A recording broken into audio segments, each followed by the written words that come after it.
I'm Roni Taylor, and this is MMA 360. 2013 is nearly over, and boy have we had some great fights this year. In September, we saw the UFC light heavyweight belt on the line when Jon Jones stepped into the octagon across from Alexander Gustafsson. It turns out that the best weapon to combat Jones's 84.5-inch reach came in the form of Gustafsson's quick footwork and brutal counterstriking. While Jon Jones may have retained his belt, he also got to take home a busted up face, an extra large fat lip, and hopefully a big old slice of humble pie. This fight was way closer than anyone had anticipated, and honestly, I had Gustafsson winning 3 of the 5 rounds on my card. Somebody better tell Jon Jones that getting to keep that belt around his waist was his early Christmas present. His stockings won't be getting anything but coal from here on in.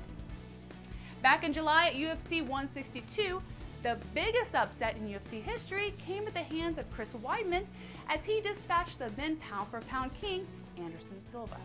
Now, nobody doubts Anderson's incredible skills, but I, for one, was happy to see him get put on his butt after all the in-cage antics he used to taunt his opponents.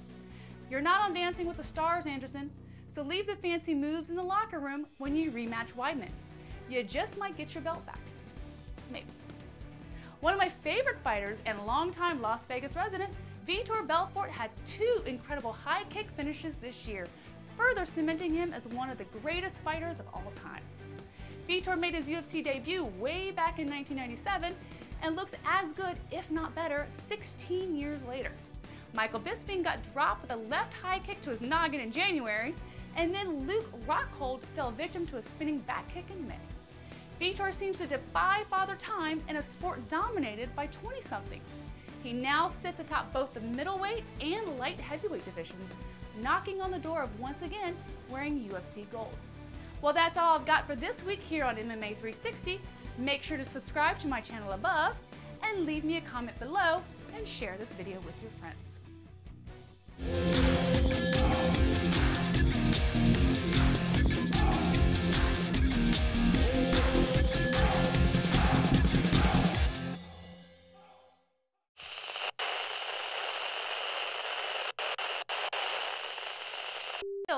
But I, for one, was happy to see him get to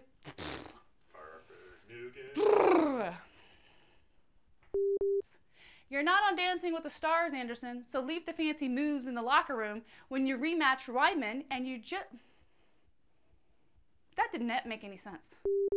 It turns out that the best weapon to combat Jones's 84.5 inch, that's funny.